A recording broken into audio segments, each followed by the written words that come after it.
Hello, guys, and welcome to Ameyaw Meet. Today I'm meeting the head of distribution, marketing, and tech at GW, Guido. Hey, Welcome to Ghana. thank you. Sorry for bringing this long title with me. Germans love these long, clumsy titles.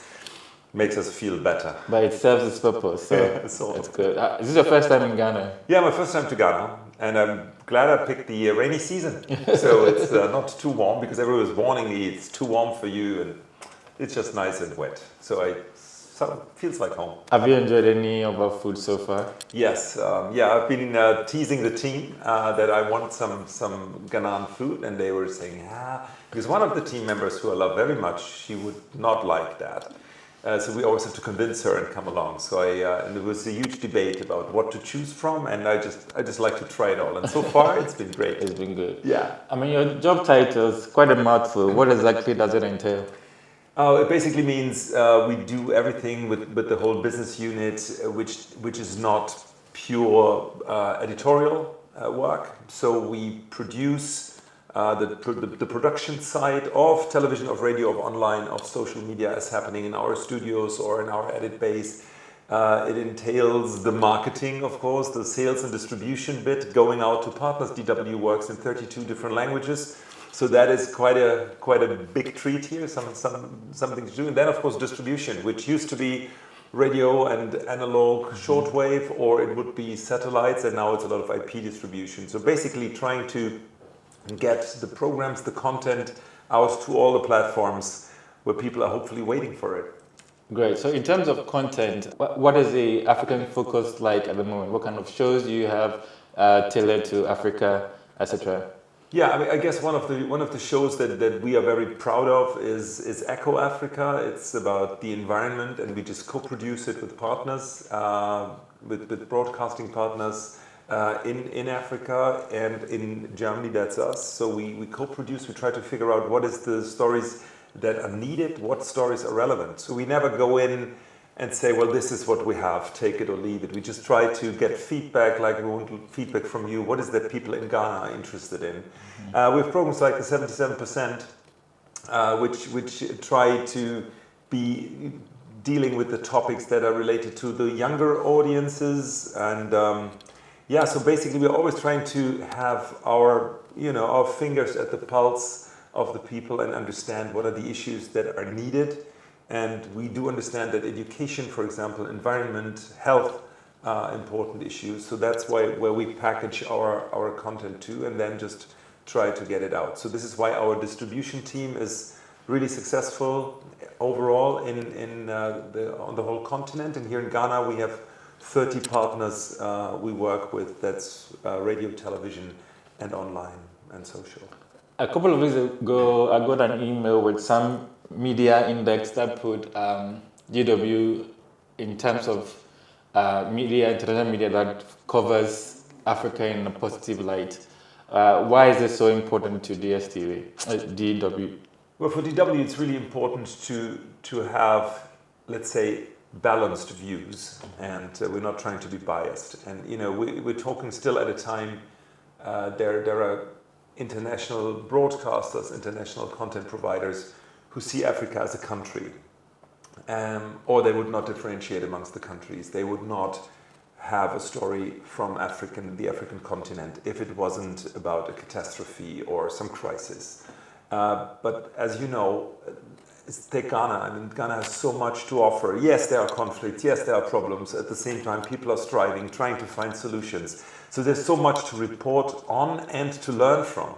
And we want people to see the complex picture as it is. We don't have a mission. We don't go in and say, well, this is the German view, and the German view is always the best. No, it isn't. Well, we are there to provide content and information that is not out there. And so it's so much to learn from this. And if you take Echo Africa, as I was mentioning this before, learn from projects that are happening in Kenya, and in what can you learn from this for Ghana, for example, or take an example from South Africa. So we're trying to bring these to the table, and that provides a very complex, not always pleasant, but we believe almost objective picture. That's what we're trying to do. Bring that to the table, what is there. And in terms of impact, what has been some of the highlights with this content? Well, I guess when it comes to impact, the most, I mean, there's this official answer that I would give you, like, every week we reach 320 million people. You see, my voice is changing. Like 320 million. Wow, that's great. That is great. But what is behind it is, who are these people? What is it? Where do we really have an impact? Do we know this? No, we don't. So that's why it is important for us to listen to you, for example. You're very closely connected to your audience. You know what they want, you know what they feel like. Sometimes you may learn too much of what they feel like, but you have a good feel for it. And that's what we are sometimes lacking, obviously, because we don't want to, as I said before, we don't want to just put our content out there and then just walk away. And when I started as a young journalist at DW, when I had more hair, my dream was to say, I thought, well, if in my lifetime as a journalist, I reach one person that would then come back to me and say, you know what, your story changed my life. That was my dream. And now that I'm with DW for such a long time and had different jobs, I can say I've met a lot of people who said, well, thanks DW for being there. We've learned this or that from you. And that is so different from all areas in the world. So right now there's a war in Ukraine. Russia is invading this country. And if Ukrainians come back to us and say, well, thank you so much for not letting us, not forgetting us, giving us still information on what is happening, that of course resonates highly with us. There's a huge conflict in Palestine with Israel. And these kind of stories are the obvious ones. Mm-hmm. But the stories we really try to look for are far beyond the usual news scope. So what is really out there? What is it that matters? Mm-hmm. Because frankly speaking, if I'd live here, I'm sure that these issues like Ukraine or Palestine, they are not of importance for me. I have other issues, and these are the ones that we'd like to cover. Great. I mean, as somebody who got used to DW through television, and I remember watching Euromax in the morning, but now I hardly even get time to watch TV, and I see it online. I see more of the content online. How important is digital in the mix to DW? Yeah, super important. And funny enough, you're talking to the guy who started online in 1994 for DW. Yeah, the first public broadcaster to go online. It's been ages, and again, my hair was long. But since then, I mean, a lot of things have progressed, and obviously, and for us, we started very early days talking about and living a multi-platform strategy. So it's not about being on television and then you're big, or being on radio, and this is important. No, just choose horses for courses. If people are out there, we would, and still take Ghana. Radio is still strong here. So to say, no, we're just digital would be foolish on our end, because we have a radio legacy, as we do have a television legacy. But there's, you can't just everything at the same time. So we've moved into the digital sphere very early, sometimes too early. Well, we were the first ones to have audio on demand when people were laughing, like, what do you do? And then a guy called Steve Jobs came out and said, I have this new, and he had this new player, and people were like, wow, he has an iPod and you can play audios. And DW had audios, so we were first mover who just got lucky.